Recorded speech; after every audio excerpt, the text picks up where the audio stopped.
Hello students, welcome to BM academy. দেখো, আগের দিনের ভিডিওতে আমরা বন্ড অর্ডার সম্পর্কে ডিটেলসে আলোচনা করেছি। তো আজকের ভিডিওতে আমরা ডাইপোল মোমেন্ট বা দ্বিমেরু ভ্রামক সম্পর্কে আলোচনা করব। তো এখন ব্যাপার হচ্ছে, প্রথমেই আমাদেরকে জানতে হবে যে ডাইপোল মোমেন্ট কী, কীভাবে এটা সৃষ্টি হয় এবং কোনো একটা যৌগের মধ্যে ডাইপোল মোমেন্ট আছে কি নেই সেটা আমরা কী করে বুঝবো। তো প্রথমেই বলে থাকি যে ডাইপোল মুভমেন্ট হচ্ছে এমন একটা ধর্ম যে কোনো সমযোজী যৌগের মধ্যে কতটা তার আয়নীয় চরিত্র রয়েছে বা কত পার্সেন্ট আয়নিক ক্যারেক্টার রয়েছে সেটা বোঝার জন্য আমাদের ডাইপোল মুভমেন্ট বের করা হয় বা নির্ণয় করা হয়।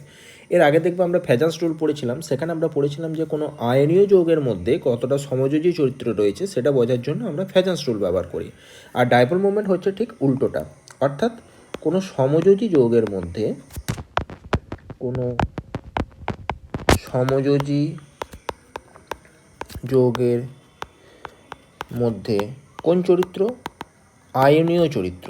তাহলে কোনো সমযোজী যৌগের মধ্যে আয়নীয় চরিত্রের শতকরা মান নির্ণয়কে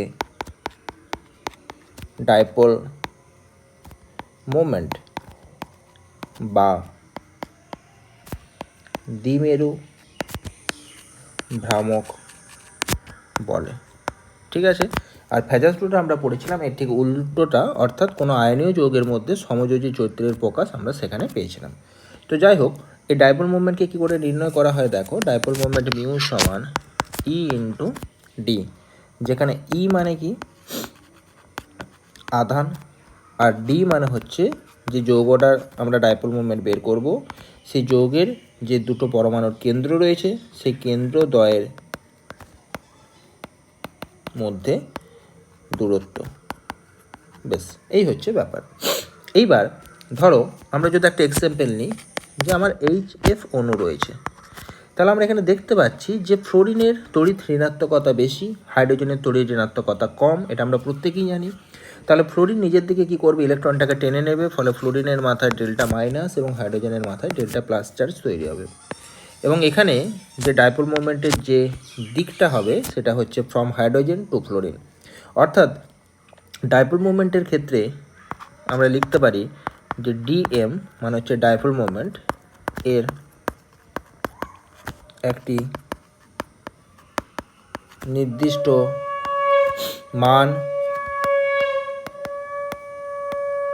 ও অভিমুখ আছে। এর অভিমুখটা কোন দিকে? এর অভিমুখ সর্বদা ধনাত্মক, মানে পজিটিভ। মেরু থেকে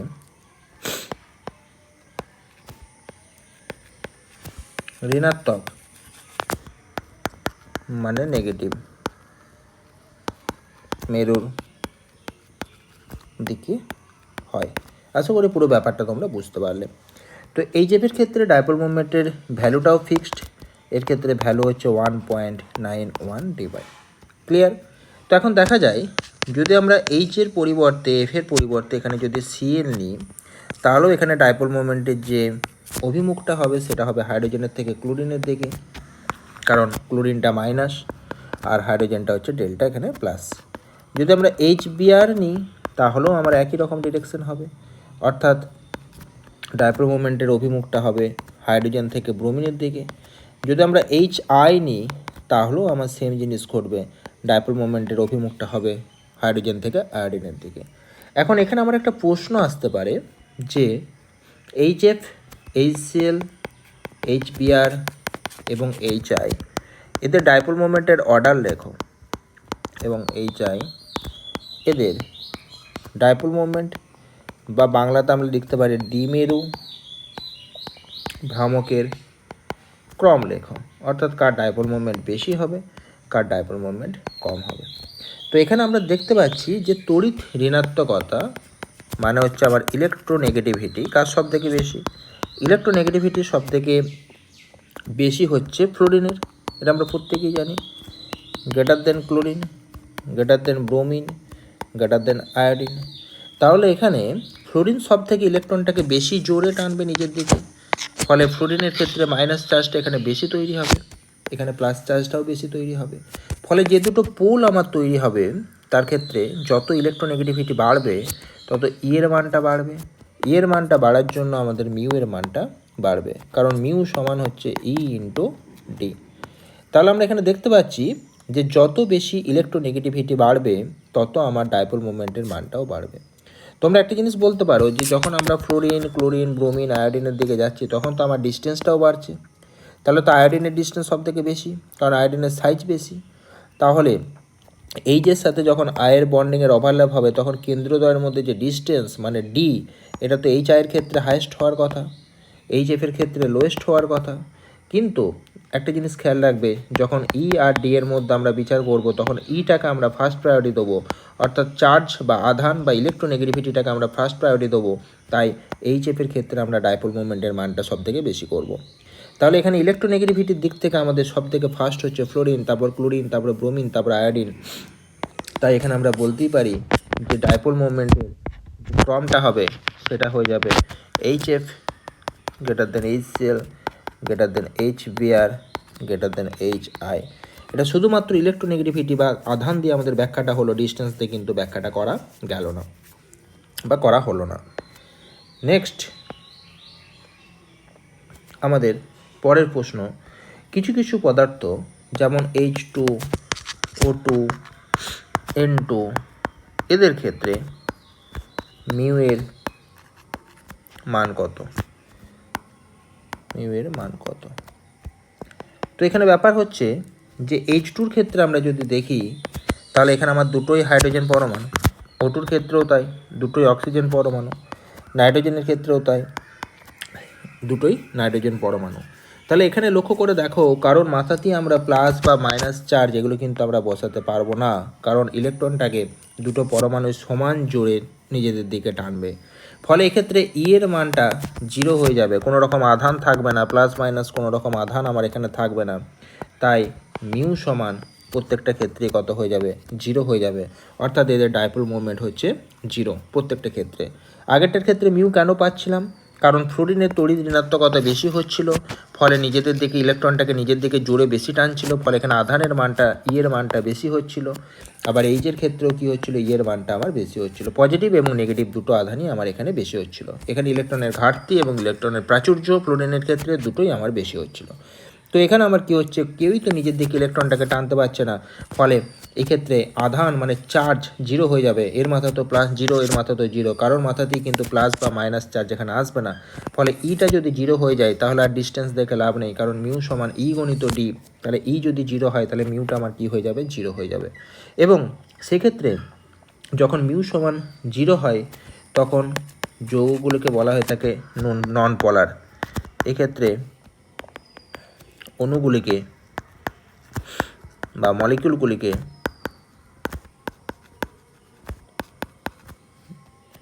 নন পোলার বা অধ্রুবীয় অণু বলা হয়। তাহলে আগের ক্ষেত্রে যখন আমরা এইচএফ, এইচসিএল, এইচবিআর, এইচআই যাদের ক্ষেত্রে আমরা মিউ এর মানটা পেলাম, এদের প্রত্যেকেরই মিউ এর মান নট ইকুয়াল টু জিরো। তাই এক্ষেত্রে এই যে আমরা অণুগুলো পেলাম সেগুলোকে পোলার বলা হয় বা ধ্রুবীয়, পোলার বা ধ্রুবীয় বলা হয়। তার মধ্যে পোলারিটি কারোর কম কারোর বেশি সেটা পরের কথা। কিন্তু যখন আমরা H2, O2 এবং N2 এর ক্ষেত্রে আসলাম তখন আমরা দেখলাম যে আমার এখানে পোলারিটিটা জিরো হয়ে গেল, অর্থাৎ ই এর মান জিরো, তাই ডি জিরো, তাই এখানে কোনো রকম ডাইপোল মুভমেন্ট আমরা পেলাম না। এবার আমরা পার্ট পার্ট করে দেখব যে কতগুলো টাইপ নিয়ে আলোচনা করব। সেখানে আমরা দেখব যে সেই নির্দিষ্ট প্রকারের যে যৌগগুলো রয়েছে তাদের কোন ক্ষেত্রে ডাইপোল মুভমেন্ট হবে বা কোন ক্ষেত্রে হবে না, সেগুলো আমরা আলোচনা করব। দেখো Ab2 টাইপ হতে গেলে আমার মেনলি যে যৌগটা হতে হবে সেই যৌগটা হবে এ থাকবে সেন্ট্রাল অ্যাটম মানে কেন্দ্রীয় পরমাণু, দুদিকে দুটো প্রান্তীয় পরমাণু থাকবে, এবং এর গঠনটা কেমন হবে? সরলরৈখিক টাইপের গঠন হবে। এটা আমরা ভিএসিপিআর থিওরি থেকে পড়েছি। আমরা যদি এক্সাম্পল নিই এখান থেকে, ধরো আমরা এখান থেকে নিলাম BeCl2 এর উদাহরণ, বেরিয়াম ক্লোরাইডের উদাহরণ, তাহলে আমরা খুব ভালো করেই জানি যে যদি আমরা একটু জাস্ট দেখাটাকে মানে চেষ্টা করি যে BeCl2 এর গঠনটা কেমন হবে। BeCl2 এর গঠন হচ্ছে আমার এইরকম। ক্লিয়ার? আচ্ছা, তো এই ক্ষেত্রে যদি আমরা ডাইপোল মোমেন্ট বের করার চেষ্টা করি এই সরলরৈখিক যৌগটার ক্ষেত্রে, তাহলে দেখো বেরিলিয়ামের থেকে ক্লোরিনের ইলেকট্রোনেগেটিভিটি বেশি, তাই ক্লোরিনটা নিজের দিকে ইলেকট্রনটা টেনে নেবে, তাহলে এক্ষেত্রে ক্লোরিনের দিকে আমার অ্যারো চিহ্নটা থাকবে। আবার এক্ষেত্রেও আমার এই ক্লোরিনটা বাঁ দিকটাতে ইলেকট্রনটাকে টেনে নেবে, তাহলে দুটো ক্লোরিন দুদিকে সমানভাবে ইলেকট্রনটাকে যদি টেনে নেয়, তাহলে পরে যেটা দাঁড়াবে যে নেট ডাইপোল মোমেন্ট সেটা হয়ে যাবে জিরো, কারণ আমাদের এই যে বেরিলিয়াম রয়েছে, বেরিলিয়ামের ইলেকট্রন কোনো দিকেই মুভমেন্ট করবে না, বাঁ দিকেও করবে না, ডান দিকেও করবে না, অর্থাৎ এখানে কোনো রকম পোল আমাদের এখানে তৈরি হবে না, তাই নেট ডাইপোল মোমেন্ট আমার জিরো হয়ে যাবে। এই যৌগটাকে আমরা বলতে পারবো নন পোলার। নেক্সট উদাহরণ হিসেবে আমরা নিতে পারি CO2, মানে হচ্ছে carbon dioxide, O double bond C double bond O। এখানেও আমার সেম জিনিস ঘটবে, অর্থাৎ এখানেও কার্বন থেকে অক্সিজেনের দিকে ইলেকট্রন যাবে, বাঁ দিকেও তাই হবে, কার্বন থেকে অক্সিজেনের দিকে ইলেকট্রন যাবে, কিন্তু দুটো দিকেই যেহেতু সমানভাবে ইলেকট্রন অক্সিজেনগুলো টানছে, তাই এক্ষেত্রে কোনো দিকেই ইলেকট্রনের স্থানান্তর ঘটবে না, অর্থাৎ এক্ষেত্রেও আমাদের নেট ডাইপোল মুভমেন্ট জিরো হয়ে যাবে, এবং এটাকে আমরা বলতে পারবো এক্ষেত্রেও নন পোলার। নেক্সট হচ্ছে C2H2, মানে acetylene, HC triple bond CH, এটা হচ্ছে যৌগটার গঠন। তাহলে এখানে হাইড্রোজেন এবং কার্বন পরমাণুর মধ্যে আমরা জানি যে কার্বনের তড়িৎ ঋণাত্মকতা হাইড্রোজেনের থেকে অল্প হলেও বেশি, তাহলে এখানে অ্যারো চিহ্নটা কার দিকে যাবে, কার্বনের দিকে যাবে, কিন্তু দুটো যেহেতু দুদিকটাই যেহেতু আমার সমান পাঠ রয়েছে, তাই এই ক্ষেত্রে মিউ নেটের মানটা জিরো হয়ে যাবে, অর্থাৎ এই ক্ষেত্রে আমার এই ভ্যালুটা হয়ে যাবে নন পোলার, এটা যৌগটা হয়ে যাবে নন পোলার। ঠিক আছে, এই হচ্ছে ব্যাপার। অর্থাৎ এখান থেকে একটা জিনিস আমরা বুঝতে পারছি যে যখন আমাদের মাঝখানে যখন ভাগ করব, দুটো পার্ট যদি আমার দুদিকটা সেম টাইপের হয়, তাহলে সেক্ষেত্রে সেই যৌগগুলোকে আমরা প্রত্যেকটা ক্ষেত্রে কি বলতে পারবো, নন পোলার যৌগ আমরা বলতে পারবো। অর্থাৎ প্রত্যেকটা ক্ষেত্রে ডাইপোল মোমেন্ট জিরো হয়ে যাবে, এবং সেক্ষেত্রে আমাদের পোলারিটিটাও কি হয়ে যাবে, জিরো হয়ে যাবে, কোনো রকম আধান এখানে তৈরি হবে না বা চার্জ আমার তৈরি হবে না। অর্থাৎ বেরিলিয়ামের দুদিকেই যেহেতু দুটো ক্লোরিন সমানভাবে টানছে, তাই বেরিলিয়ামের ইলেকট্রন বেরিলিয়ামের কাছেই থাকবে, তাই এখানে কোনো রকমভাবে প্লাস মাইনাস চার্জ তৈরি হবে না, ফলে ডাইপোল মোমেন্ট আমার এখানে আসবে না। এই হচ্ছে ব্যাপার। নেক্সট আমরা যদি এই টাইপটা আলোচনা করি 2 নম্বর এক্সাম্পল দিয়ে, AB3 টাইপ। AB3 টাইপ কোনো রকম লোন পেয়ার নেই, কোনো রকম লোন পেয়ার না থাকলে আমরা জানি তার গঠন হয় ট্রাইগোনাল প্ল্যানার বা ত্রিকোণীয় সমতলীয়, এবং সেক্ষেত্রে আমরা জানি যে বন্ড অ্যাঙ্গেলের মানটা হয় প্রত্যেকটা ক্ষেত্রে 120 ডিগ্রি করে, অর্থাৎ আগেরটাতে ছিল 180 ডিগ্রি বন্ড অ্যাঙ্গেল, এবং এখানে হচ্ছে আমার 120 ডিগ্রি করে, আগেরটা ছিল আমার প্রথমটা ছিল আমার 180 ডিগ্রি বন্ড অ্যাঙ্গেল ছিল। তো এই 120 ডিগ্রি বন্ড অ্যাঙ্গেলে যখন এরা থাকে, আমরা যদি এক্সাম্পল হিসেবে নিই BF3, তাহলে দেখো এই হচ্ছে বোরন, এই ফ্লোরিন, এই ফ্লোরিন, এই ফ্লোরিন। তো এখানেও দেখা যায় ফ্লোরিনের তড়িৎ ঋণাত্মকতা বেশি, এবং ইলেকট্রনটা কার দিকে সরে যাবে, মুভ করবে কার দিকে, পজিটিভ থেকে নেগেটিভ মেরুর দিকে, অর্থাৎ বোরনের থেকে ফ্লোরিনের দিকে ইলেকট্রন মুভ করবে। এবং এক্ষেত্রে দেখা যায় যে যেহেতু এদের মধ্যে বন্ড অ্যাঙ্গেল 120, অর্থাৎ এই তিনজন এমনভাবে এদেরকে টানে, এদের মধ্যে যে লব্ধি টানটা প্রত্যেকটা ক্ষেত্রে সমান এবং বিপরীত হয়ে যায়, মানে সমান হয়ে যায় এবং বিপরীত হয়ে যায়, ফলে আমাদের এক্ষেত্রে দেখা যায় যে এর ক্ষেত্রেও ডাইপোল মুভমেন্টের মানটা জিরো হয়ে যায়। ঠিক আছে, অর্থাৎ এক্ষেত্রেও বোরনের ইলেকট্রনের কোনো দিকেই কিন্তু মুভমেন্ট আমাদের ঘটে না। আরেকভাবে জিনিসটাকে তোমরা ভাবতে পারো যে ওপরে এই যে ফ্লোরিনটা টানছে, এর যেটা টানার ক্ষমতা, আর এই যে দুজনেরা অ্যাঙ্গেল করে টানছে, এদের যে লব্ধিটা যেটা নিচের দিকে কাজ করবে, তাহলে এই ওপরের এইটা আর এই নিচের লব্ধিটা, এই দুটো হচ্ছে সমান এবং বিপরীত, তার জন্য বোরনের ইলেকট্রনটা ফিক্সড থাকবে, এটা উপর দিকেও যাবে না, নিচের দিকেও নামবে না, তাই এক্ষেত্রে আমাদের মিউ নেট ভ্যালুটা কী হয়ে যাবে, জিরো হয়ে যাবে, অর্থাৎ নেট ডাইপোল মোমেন্টের মানটা হয়ে যাবে জিরো। তাহলে এক্ষেত্রে আমরা এই জিনিসটা একটা দেখাতে পারি যে নিচের দিকে আমাদের যেটা টান হচ্ছে আর ওপরের দিকে টানটা, সেই দুটো হয়ে যাবে আমাদের সমান এবং বিপরীত। তাহলে এক্ষেত্রে আমরা লিখতে পারি যে মিউ নেট হচ্ছে আমার এখানে জিরো মানে আমরা এটাকে আবার বলতে পারি নন পোলার। এই হচ্ছে ব্যাপার। নেক্সট আমরা চলে আসছি SO3-তে, S ডবল বন্ড ও ডবল বন্ড ও ডবল বন্ড ও। এখানেও সেম কেস, একটা ওপর দিকে টানবে, একটা এদিকে বন্ড অ্যাঙ্গেল 120 ডিগ্রি, ওভারঅল যে ডাইপোল মোমেন্টের মান সেটা জিরো হয়ে যাবে, যৌগটা হয়ে যাবে নন পোলার। আমরা চলে আসি SO2-তে। SO2 এর ক্ষেত্রে আমরা দেখতে পাচ্ছি যে গঠনটা আমার এরকম হবে, ওপর দিকে থাকবে লোন পেয়ারটাকে আমরা এইভাবে দেখালাম। তো এক্ষেত্রে এটা এদিকে টানবে, এটা এদিকে টানবে। আর লোন পেয়ার সবসময় মনে রাখবে নিজের দিকে, তার নিজের দিকে সবসময় টানে, মানে ওপরের দিকে। এক্ষেত্রে যদি নিজের দিকে লোন পেয়ারটা থাকতো নিচের দিকে টানতো, মানে নিজস্ব দিকে বা নিজের দিকে সেটা সবসময় টানবে। তো এক্ষেত্রে দেখো একটা লব্ধি তো ওপর দিকে কাজ করছে লোন পেয়ারেরটা, আর নিচের দিকের এই যে ওভারঅল যেটা সেটা আমার নিচের দিকে কাজ করছে, ওভারঅল লব্ধিটা আমার নিচের দিকে কাজ করছে। দুটো লব্ধির মধ্যে আমার কার মানটা বেশি? দুটো লব্ধির মধ্যে আমার সবথেকে বেশি মান হচ্ছে কোনটা? নিচের দিকটা। কেন নিচের দিকটা বেশি? কারণ এখানে দুটো বন্ড পেয়ার আছে আর উপরের দিকটাতে মাত্র একটা লোন পেয়ার আছে। তাই এক্ষেত্রে ওভারঅল যে ডাইপোল মুভমেন্টটা আমার কাজ করবে, তাহলে আমি এখানে ওভারঅল ডাইপোল মুভমেন্টের অর্ডার হিসেবে লিখতে পারি এটা নিচের দিকে কাজ করবে। ঠিক আছে, তাহলে এক্ষেত্রে মিউ নেট যে ভ্যালুটা, মিউ নেট ভ্যালুটা আমার হয়ে যাবে নট ইকুয়াল টু 0, অর্থাৎ এটা হয়ে যাবে আমার পোলার। ঠিক আছে, তাহলে এতক্ষণে এসে আমরা একটা এক্সাম্পল পেলাম যেটা হচ্ছে আমার পোলার, অর্থাৎ যা ডাইপোল মুভমেন্ট আমার রয়েছে। ঠিক আছে, লোন পেয়ারের ক্ষমতা কম, বন্ড পেয়ারের ক্ষমতা বেশি, সেই কারণে আমাদের ওভারঅল নিচের দিকে নেট চার্জটা আমাদের বেশি হলো, ফলে আমাদের এই ধরনের ঘটনাটা আমরা দেখতে পেলাম। আচ্ছা, নেক্সট টাইপ হচ্ছে আমার AB4 টাইপ। AB4 টাইপ, এইখানে এ থাকলো, B, B, B. Bond angle প্রত্যেকটা ক্ষেত্রে হচ্ছে 109 ডিগ্রি 28 মিনিট, এটা আমরা জানি। উদাহরণ হিসেবে যদি আমরা নিই, সব থেকে প্রথমেই মনে করে নিলাম CH4, অর্থাৎ মিথেনটাকে যদি আমরা নিই, তাহলে carbon, hydrogen, hydrogen, hydrogen, hydrogen. এক্ষেত্রে বন্ড অ্যাঙ্গেল কত হবে? 109 ডিগ্রি 28 মিনিট হবে। কার তড়িৎ ঋণাত্মক কত বেশি? হাইড্রোজেনের তড়িৎ ঋণাত্মক কত বেশি, তার মানে এখানে সবগুলোই কার দিকে কাজ করবে? কার্বনের দিকে কাজ করবে।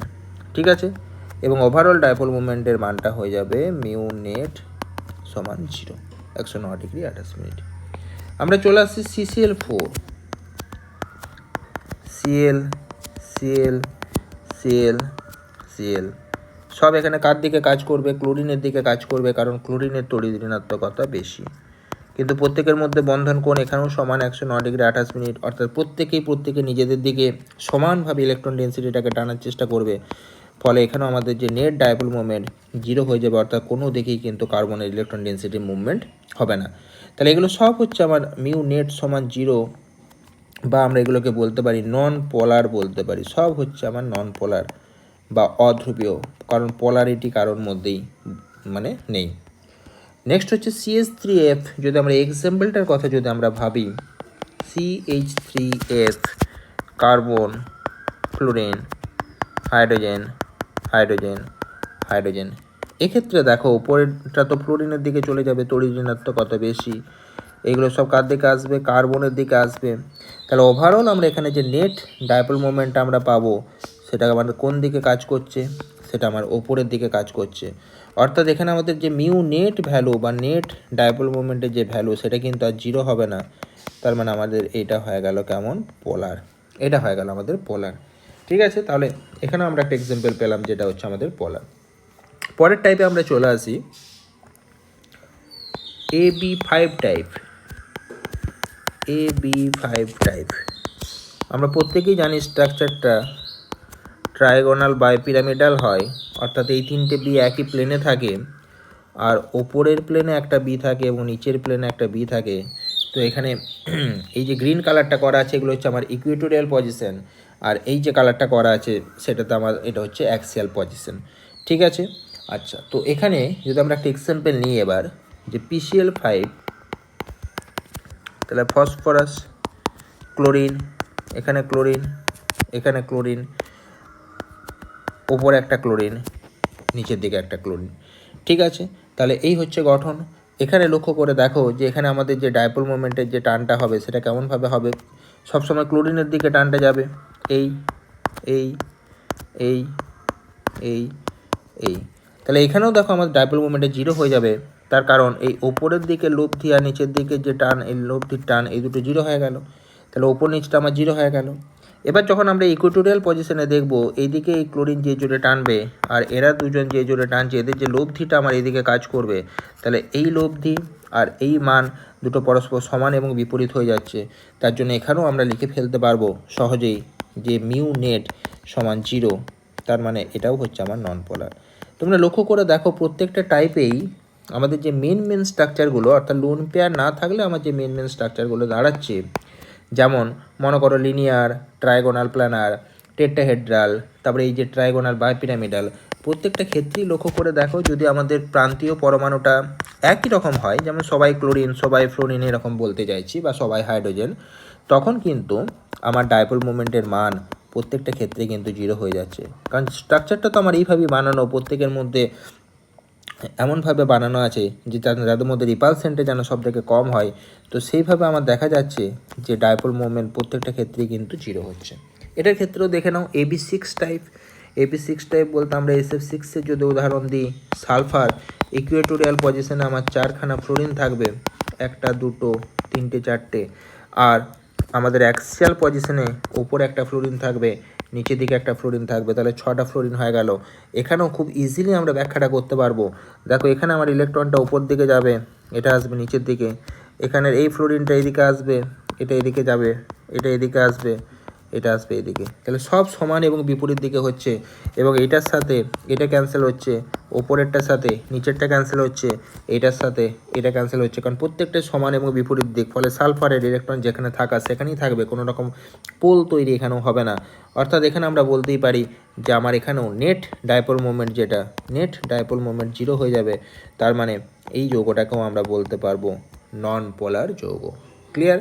এবার আমরা কতগুলো স্পেশাল এক্সাম্পল দেখব এবং সেখানে আমরা আলোচনা করব যে তাদের মধ্যে ডাইপোল মোমেন্টের অর্ডার কেমন হবে।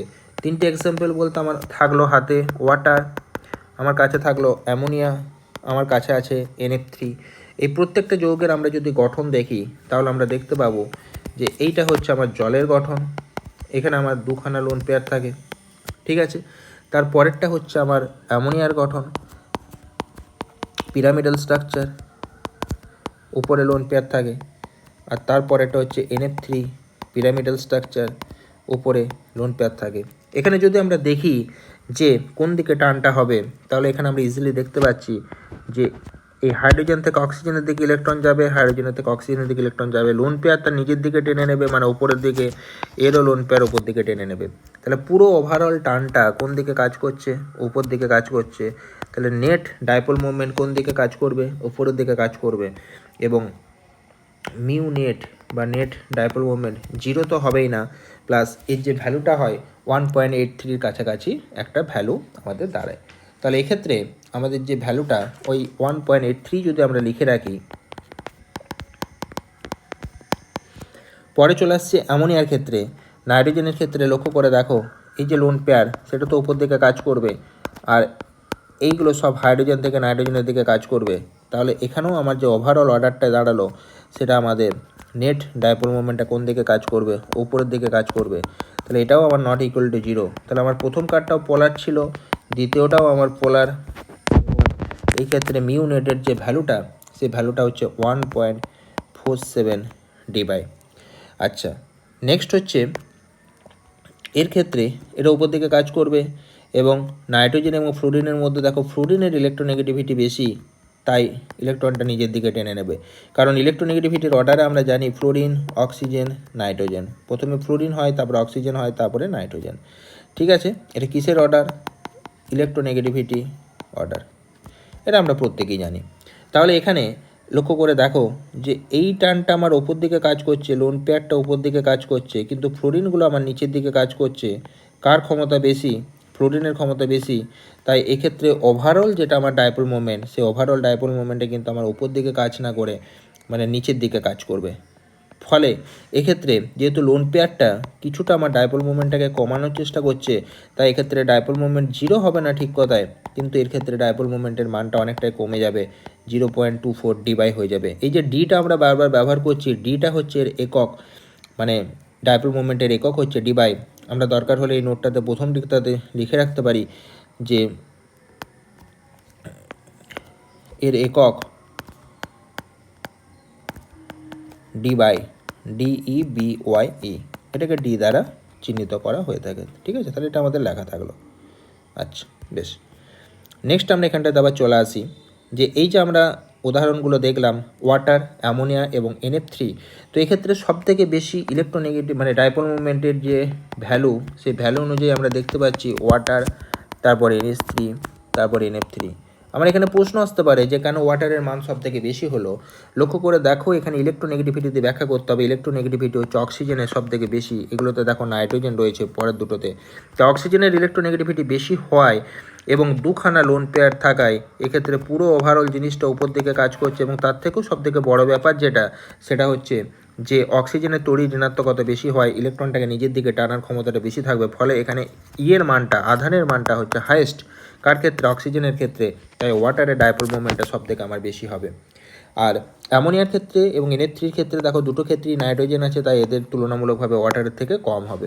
এবার এই দুটোর মধ্যে কেন অ্যামোনিয়ার মানটা বেশি হয়ে গেল, তার কারণ হিসেবে আমরা বলতে পারবো যে এখানে সব ডিরেকশানগুলো দেখো একই ডিরেকশানে কাজ করছে, সবাই একই ডিরেকশানে কাজ করছে, কিন্তু এখানে এরা লোন পেয়ারটা উপর ডিরেকশানে কাজ করছে আর এরা কিন্তু নিচের ডিরেকশানে কাজ করছে। ঠিক আছে, ফলে আমার এখানে ডাইপোল মোমেন্টের যে ওভারঅল মানটা, ডিরেকশানটাও পাল্টে গেছে, নিচের দিকে ডিরেকশন হয়ে গেছে, প্লাস ডাইপোল মোমেন্টের ওভারঅল মানটা অনেকটাই কমে গেছে, 0.24 হয়ে গেছে। আরও একটা কারণ রয়েছে যে ফ্লোরিন এবং নাইট্রোজেনের মধ্যে দেখো তড়িৎ ঋণাত্মকতার বিশাল কিছু পার্থক্য নেই, যতটা পার্থক্য নাইট্রোজেন আর হাইড্রোজেনের মধ্যে আছে। তাই এখানে নাইট্রোজেন হাইড্রোজেন থেকে ইলেকট্রনটা যত জোরে টানতে পারত, ফ্লোরিন কিন্তু নাইট্রোজেন থেকে ইলেকট্রনটাকে তত জোরে টানতে পারবে না। ফলে এখানে এর মানটা যথারীতি কী হয়ে যাবে, অনেকটাই কমে যাবে, চার্জের মানটা কমে যাবে, কারণ ইলেকট্রোনেগেটিভিটি ডিফারেন্সটা আমার কম হচ্ছে। তাই এক্ষেত্রে ডাইপোল মোমেন্টের মানটা লোয়েস্ট হচ্ছে। খুব ইম্পর্টেন্ট প্রশ্ন, বারবার পরীক্ষাতে আসে, খুব ভালো করে এটা খেয়াল রাখবে। নেক্সট আমরা চলে আসছি আরও বেশ কিছু এক্সাম্পল নিয়ে। যেমন আমাদের হাতে রয়েছে XeF2। আমরা যদি দেখার চেষ্টা করি যে XeF2-র গঠনটা কেমন, VSEPR থিওরি অনুযায়ী আমরা দেখেছি যে জাস্ট একবার রিমেম্বার করে নিই যে টোটাল ইলেকট্রনের মানটা আমার হবে জেননের 8 আর দুটো ফ্লোরিনের 2 মানে 10। EP মানে ইলেকট্রন পেয়ারটা হয়ে যাবে 5, বিপিটা হয়ে যাবে 2, এলপিটা হয়ে যাবে 3। 5 হয়েছে বলে আমার হাইব্রিডাইজেশনটা হয়ে যাবে আমার sp3d, জিওমেট্রিটা হয়ে যাবে আমার ট্রাইগোনাল বাইপিরামিডাল, বাট শেপটা হয়ে যাবে লিনিয়ার, কারণ এখানে মাত্র দুখানা বন্ড পেয়ার আছে, 3টে লোন পেয়ার। তাই জেননের ক্ষেত্রে আমার যে গঠনটা দেখা যাবে সেই গঠনটা হচ্ছে এরকম, যে আমার ওপর আর নিচেতে দুখানা ফ্লোরিন থাকবে, আর আমার লোন পেয়ারগুলো কোন দিকে থাকবে, আমার ইকুয়েটোরিয়াল পজিশনে আমার 3খানা লোন পেয়ার থাকবে। এই হচ্ছে আমার 3খানা লোন পেয়ার।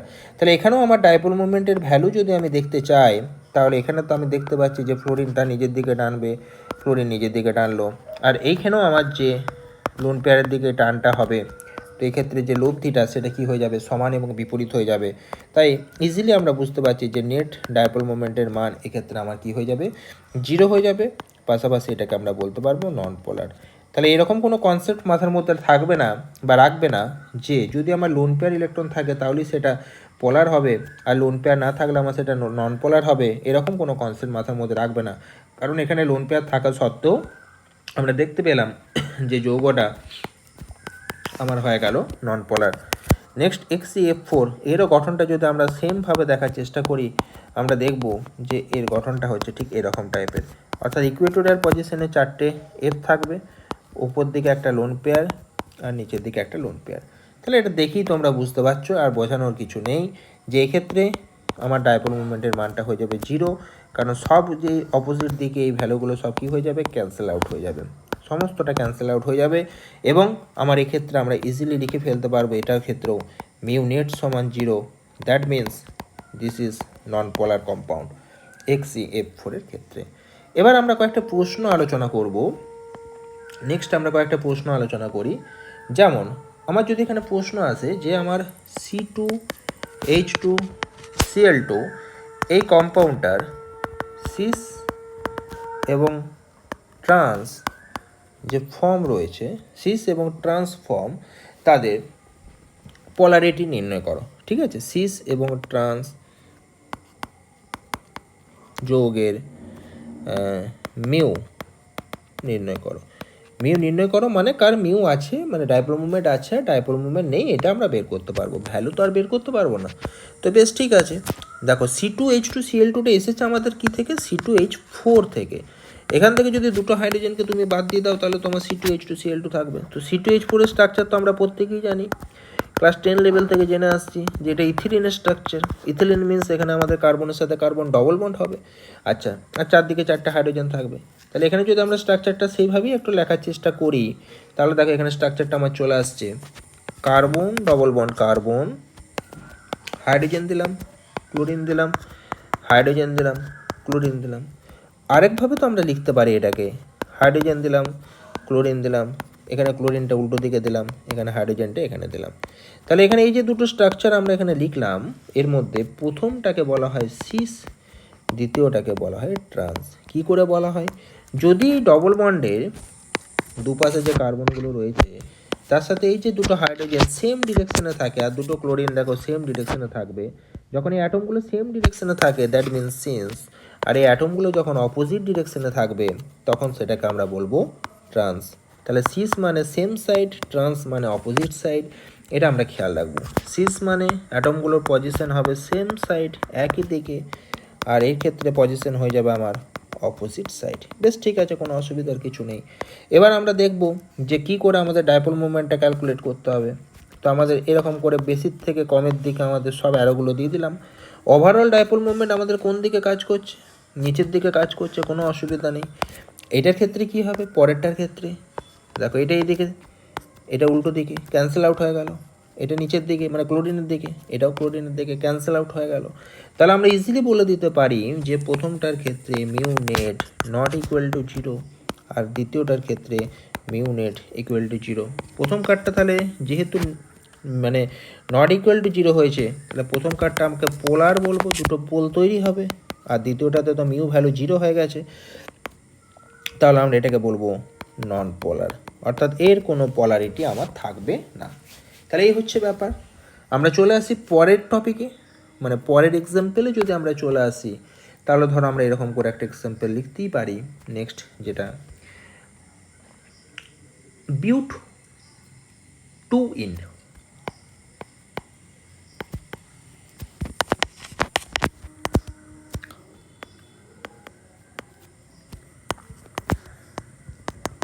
ঠিক আছে। আচ্ছা, বিউট 2 ইন, এই স্ট্রাকচারটা আমরা এখানে লেখার চেষ্টা করছি। তো ঠিক আছে, বিউট 2 ইনের গঠন আমরা লিখব একই রকমভাবে। আমরা কার্বনের সাথে কার্বন আমরা দিয়ে দিলাম। বিউট 2 ইনের গঠনটা একবার লিখে ফেলি, CH3 CH double bond CH CH3। তাহলে এটাকে বলা হয় থাকে 2 বিউটিন বা বিউট 2 ইন, এই হচ্ছে গঠন। তাহলে এখানে আমি দেখতে পাচ্ছি যে এই যে ডবল বন্ডটা আমার রয়েছে, ডবল বন্ডের এই যে বাঁ দিকের কার্বন, তো এই কার্বনে একটা CH3 গ্রুপ আছে, একটা হাইড্রোজেন গ্রুপ আছে, ডান দিকেও একটা হাইড্রোজেন গ্রুপ আছে, একটা CH3 গ্রুপ আছে। তাহলে এই গ্রুপগুলোকে যদি আমরা এইভাবে লিখে ফেলি যে CH3H, ডান দিকের কার্বনটা তো আমরা লিখে ফেললাম CH3H, সেম ডিরেকশানে আছে, আমরা দেখেই বুঝতে পারছি এটা হচ্ছে আমার সিস।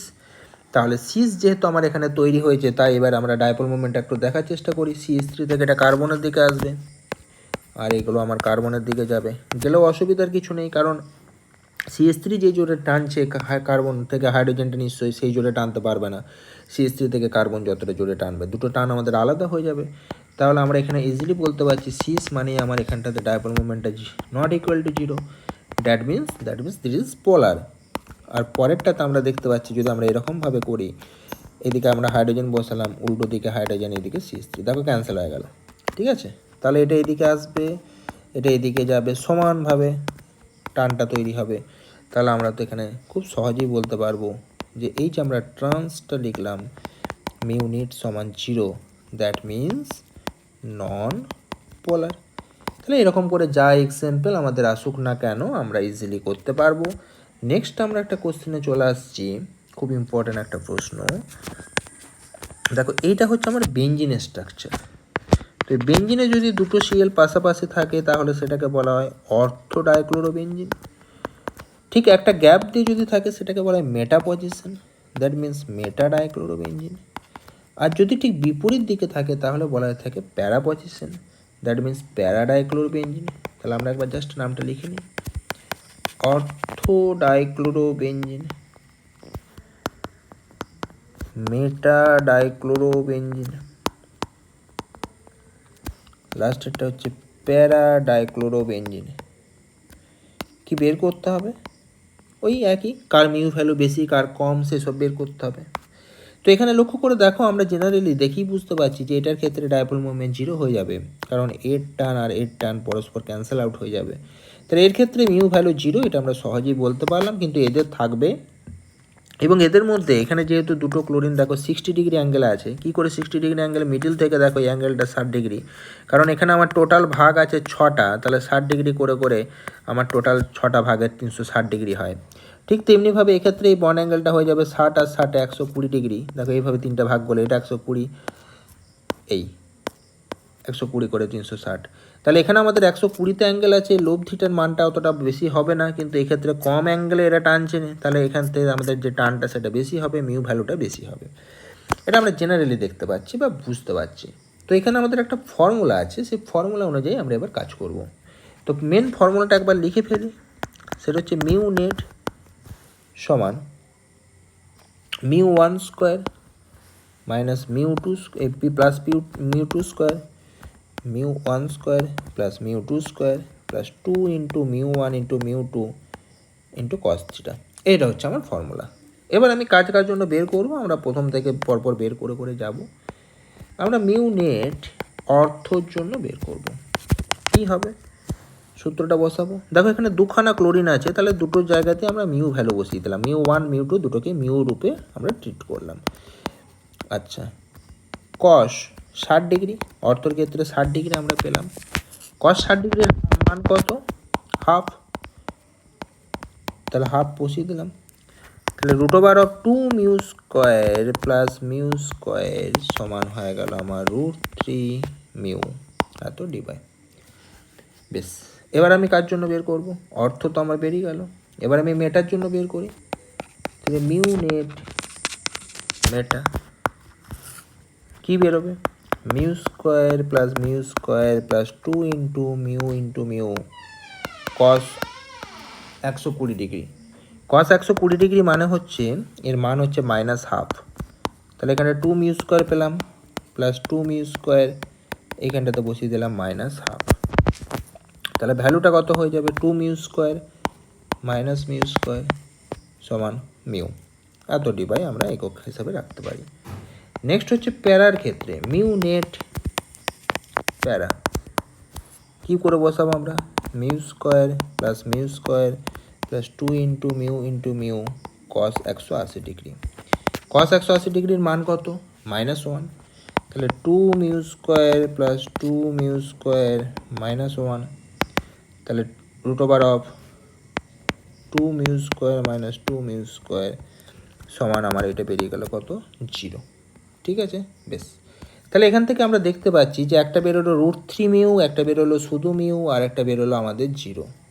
তাহলে আমাদের এক্ষেত্রে ওভারঅল মিউ অর্ডারটা তো আমরা লিখতেই পারি যে মিউ অর্ডারটা আমার সব থেকে হবে অর্থর বেশি, পুরো নামটা আমি আর লিখলাম না, তারপর হচ্ছে মেটা ডাইক্লোরোবেনজিন, তারপরে হচ্ছে আমার প্যারা ডাইক্লোরোবেনজিন। ক্লিয়ার হয়ে গেল, আর অসুবিধা হওয়ার কথা নয়। নেক্সট যদি আমরা একটা এরকম প্রশ্ন লিখি, এখানে HF H2O আর অ্যামোনিয়া এদের মিউ ভ্যালুর অর্ডারটা যদি জানতে চাই, তাহলে সব থেকে ইলেকট্রোনেগেটিভিটিতে আমাদের ব্যাখ্যাটা করতে হবে তড়িৎ ঋণাত্মকতা দিয়ে, তাহলে আধানটা আমাদের বেশি হয়ে যাবে। এরকম প্রশ্ন তো আগেও আমরা একটা আলোচনা করলাম HF HCl HB আর HI এর ক্ষেত্রে। তাহলে এখানে আমরা দেখতে পাচ্ছি ইলেকট্রোনেগেটিভিটির অর্ডার হচ্ছে এইটা, তাহলে অতএব মিউ ভ্যালু হয়ে যাবে HF H2O NH3, কারণ বা আধানটা সব থেকে বেশি হবে HF এর ক্ষেত্রে, তাই এই কোশ্চেনটা আমার এইভাবে অ্যান্সারটা আমি করতে পারবো। নেক্সট কোশ্চেন, এরকম একটা কোশ্চেন যদি আমরা লিখি যে HCl এর পরীক্ষালব্ধ মিউ এর মান 1.03 ডিবাই এবং HCl এর